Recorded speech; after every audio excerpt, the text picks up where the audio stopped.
네, 하나님 말씀 나누겠습니다. 에스겔 45장 1절부터 17절입니다. 인생 재정비란 제목으로 하나님 말씀 나누겠습니다. 인생 재정비입니다. 하나님께서 이스라엘 백성들을 회복하겠다는 메시지를 에스겔 후반부에 계속해서 얘기하고 있습니다. 어제까지는 성전에 대한 회복을 하나님께서 얘기하셨어요. 성전 회복.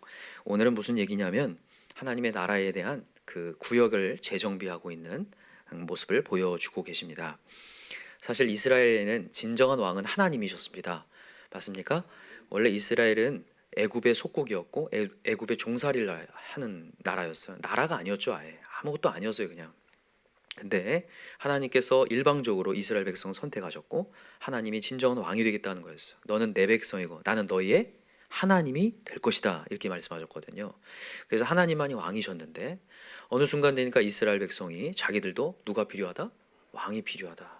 하나님 말고 인간 왕을 달라는 얘기를 계속합니다. 하나님이 실망하셨지만 요구를 들어주셨어요. 근데 인간 왕이 성공했을까요? 실패했을까요?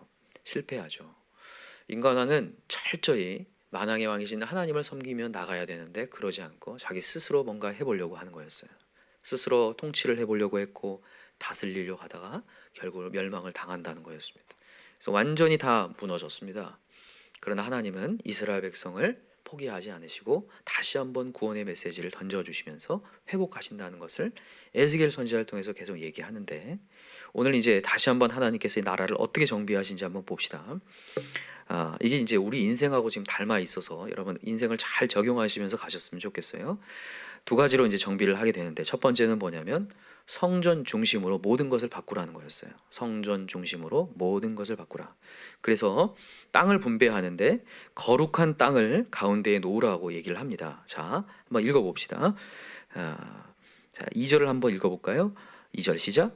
그 중에서 성소에 속할 땅은 길이가 500척이요 너비가 500척이니 네모가 반듯하며 그 외에 사방 쉰척으로 전원이 되게 하되 이 측량한 가운데에서 길이는 2만 5천 척을 너비는 1만 척을 측량하고 그 안에 성소를 둘지니 지극히 거룩한 곳이요. 거룩한 곳을 하나님께서 만들라고 지금 얘기하셔요. 그 거룩한 곳이 어디 있는지 자 봅시다. 7절 읽어봅시다. 시작.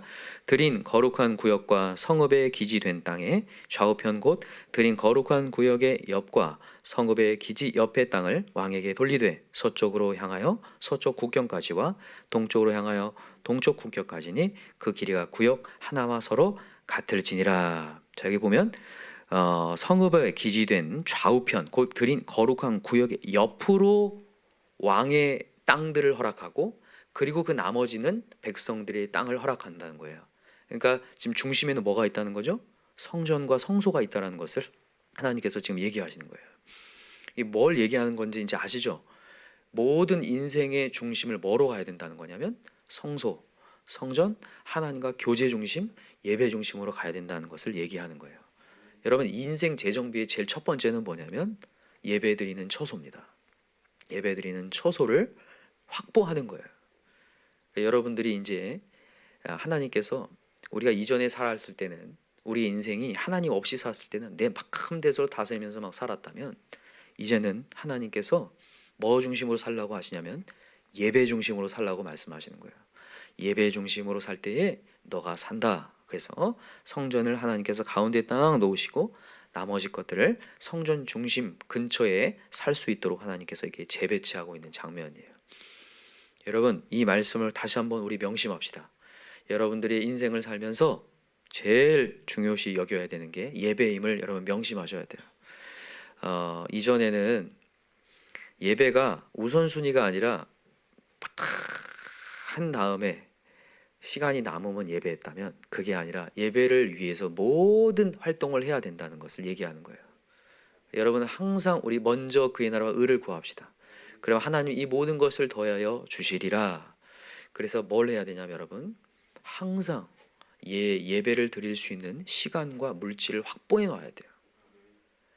다 쓴 다음에 나머지 시간으로 예배하려고 하시면 하나님이 받질 않아요.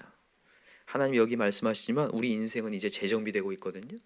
그러니까 여러분이 이제 직장에서 일을 하거나 아니면 학교에서 공부를 하거나 그 모든 것 우선순위로 예배가 먼저가 되어야 되고, 그 시간을 확보하기 위해서, 물질을 확보하기 위해서 여러분들이 신경을 집중해야 된다는 거죠.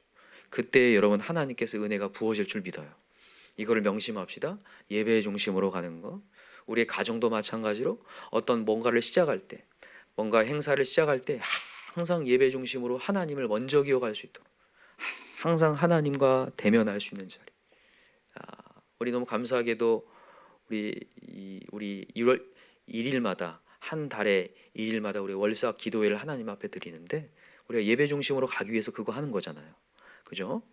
우리도 이제 기업들이 있는데, 우리 기업들도 항상 먼저 아침에 들어가면 하나님을 만날 수 있는 예배 처소를 마련해 놓고 하나님께 먼저 예배하며 기도할 수 있도록. 다니엘이 정사를 하기 전에 항상 어디를 향하여? 성전을 향하여. 사실 지금 다니엘은 어디에 지금 포로로 가 있어요? 바벨론에 포로로 가 있지만 항상 성전을 향하여 3번을 하나님 앞에 기도하면서 정사를 시작했거든요. 그때마다 하나님이 지혜를 부어주시고 예언할 수 있는 능력을 주시고 앞으로 뭔가가 되어지는 것들을 하나님께서 제시하셨기 때문에 같이 함께하는 정사를 하는 정치인들보다 훨씬 뛰어난 역사를 행할 수 있었거든요. 그래서 여러분과 제가 항상 우리 예배 중심으로 가십시다. 그래서 이 새벽의 자리도 정말 중요한 자리고, 항상 여러분들의 처소에서도 예배를 확보할 수 있도록, 가정에 들어가면 제일 먼저 예배를 확보할 수 있도록 처소를 마련하는 저와 여러분 되길 간절히 기도합니다. 두 번째입니다. 두 번째는 뭐냐면 이제 그 다스리는 통치자에 대한 얘기를 합니다. 자, 9절을 읽어볼게요. 9절 시작. 여호와께서 이같이 말씀하셨느니라. 이스라엘의 통치자들아, 너희에게 만족하니라. 너희는 포악과 겁탈을 제거하여 버리고 정의와 공의를 행하여 내 백성에게 속여 빼앗는 것을 그칠지니라. 주 여호와의 말씀이니라. 이제 정의와 공의를 행하라고 얘기하면서, 너가 이전에는 포악과 겁탈을 했다, 마음대로 사용했다라는 거예요. 이게 뭐냐면 이전의 왕들은 권력을 남용했어요. 권력을 남용했다고요. 하나님이 원하시는 리더는 어떤 상이냐면 섬김의 리더십입니다. 섬기는 자, 왕이 있는 이유는 백성들을 잘 섬겨서 백성들을 하나님의 자리로 인도하고 하나님의 나라 만드는 것이 왕의 역할이었는데, 권력을 남용하여서 자기 것 챙기기에 바빴다는 거죠. 포악과 겁탈을 일삼는 인생이었다는 거예요. 그러나 이제는 뭘 행하고? 정의와 공의를 행한다, 이렇게 얘기해요. 자, 정의와 공의를 행하는 게 과연 뭘까? 여러분, 진정한 정의는 누구십니까? 하나님, 예수 그리스도죠. 여러분, 우리가 아무리 정의를 행하려고 해도 우리 안에 정의가 없어요. 그래서 여러분, 우리가 정의를 행한다고 했을 때 제일 중요한 정의는 예수님을 소개하는 게 정의예요. 그래서 이 왕들에게 대한 이제 권력이 축소가 돼요. 권한이 축소가 되어서 뭐 하는 역할로 맡겨지냐면 예배자 역할로 맡겨집니다. 그래서 여기 13절부터 10절부터 하나님께서 이제 쭉 제사에 대한 얘기를 쭉 얘기하시면서 너가 뭘 해야 되느냐 하면서 얘기를 하십니다. 자, 한번 읽어볼게요. 15절부터 한번 읽어봅시다. 시작. 또 이스라엘의 윤택한 초장의 가축대 200마리에서는 어린 양 한 마리를 드릴 것이라. 백성을 속죄하기 위하여 이것들을 소제와 번제와 감사제물로 삼을지니라. 주 여호와의 말씀이니라. 이 땅 모든 백성은 이 예물을 이스라엘의 누구에게 드리고요? 군주가 누구예요? 왕이에요. 왕에게 이 모든 예물을 드리고, 그 다음에 이제 군주의 본분. 자, 이게 박스를 해놓으세요. 군주의 본분이 뭔지. 군주의 본분은 번제와 소제와 전제를 명절과 초하루와 안식일과 이스라엘 족속의 모든 정한 명절에 갖추는 것이니, 이스라엘 족속을 속죄하기 위하여 이 속죄제와 소제와 번제와 감사제물을 갖출지니라. 이제 왕이요, 다른 거 하는 거 아니라 예배 드리는, 백성들 거 제물 다 취합해다가 하나님께 올려드리는 예배자로 지금 바뀌고 있는 거예요. 그래서 여러분, 예배는 항상 그 안에 죄사함의 역사가 있거든요. 그러니까 백성들의 하나님을 소개하게 해서 어떻게 해서라도 그 안에 있는 죄악을 제거하게 하는 역할, 그 도우미 역할을 지금 왕이 감당하게 한다는 거예요. 이게 우리의 본분이라는 거죠. 여러분, 우리 하나님께서 우리를 리더로 다 부르셨습니다. 다 왕 같은 제사장으로 부르신 거 믿으시나요? 네, 이제 우리 가정에 가서 우리가 해야 될 것은 우리가 예배 도우미여야 돼요. 어떻게 해서라도 세상에 때묻는 영혼들, 어떻게 해서라도 잘 취합해서 어떻게 해서라도 예배를 세우는 거. 이전에는 우리가 포악과 겁탈을 하는 자들이었다는 거예요. 여러분, 사실 포악과 겁탈을 딱 들어보면 나는 이러지는 않았는데 이렇게 생각할 수 있어요. 근데 이게 그냥 막 포악을 행하고 겁탈이 문제가 아니라 인생을 자기 마음대로 썼다는 것을 얘기하는 거예요. 인생을요. 여러분, 우리가 하나님을 만나기 전에는 물질이든 시간이든 내 것이라고 생각해서 막 썼습니다. 막 그냥 포악을 행하고 겁탈하는 자였어요. 그냥 빼앗는 자였어요. 원래 다 하나님 거거든요. 여러분, 말라기서에 보면 이 11조로 드리지 않는 것이 뭐라고 했냐면 도둑질한다고 얘기해요. 도둑놈이라고 얘기하거든요. 사실 우리는 도둑놈이었습니다. 시간과 물질을 다 하나님께 드리며 하나님께 예배하고 하나님 나라 확장하는 데 써야 되는데 그냥 내 마음대로 썼거든요. 공부한다고 하나님께 예배를 파하고 내 마음대로 계획을 짜고 내 인생에 정말 펼쳐질 것들을 향하여서 공부하고 내 것을 향하여서 일하는 인생이었거든요. 그냥 도둑질하는 인생이었어요. 겁탈하는 인생이었다고요. 공의를 행하지 않는 인생이었다고요. 그러나 이제는 이제 우리의 본분이 달라졌다는 거예요. 우리 할 역할은 이제 그 모든 것들 다 내려놓고 어떻게 해서라도 예배를 세워서 우리의 죄사함의 역사가 일어난다. 그럴 때에 우리의 가정이, 우리의 인생이 이제 하나님의 통치를 받기 시작하고 축복의 역사가 일어난다는 거예요. 여러분, 제가 이 45장의 이 메시지를 준비하면서 다시 한번 생각을 해보는 거예요. 이 이스라엘의 역사들을 보면서 믿음의 조상들은 무엇을 했느냐, 어떻게 축복을 받았느냐 보면 다 공통점이 뭐냐, 예배를 세우는 거였어요. 여러분, 노아가 방주에서 내려온 다음에 한 게 뭡니까? 첫 번째, 제단을 쌓고 하나님의 예배의 초소 만드는 거였거든요. 여러분, 아브라함이 하나님의 지시할 땅으로 가서 제일 먼저 한 게 뭡니까? 제단을 쌓고 예배를 세우는 거였어요. 그때 하나님의 역사가 임하는 거예요.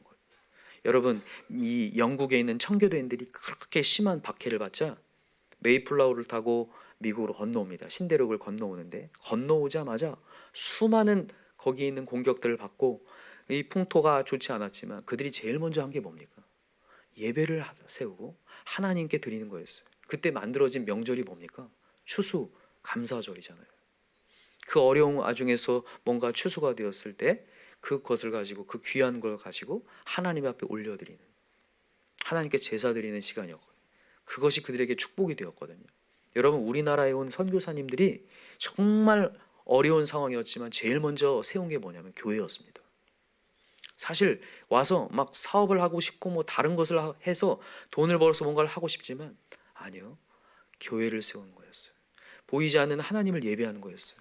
근데 놀라운 것은 그것을 통하여서 교육 사업이 시작되고 병원이 세워지기 시작하고 하나님의 역사가 되고 여기까지 온 거죠.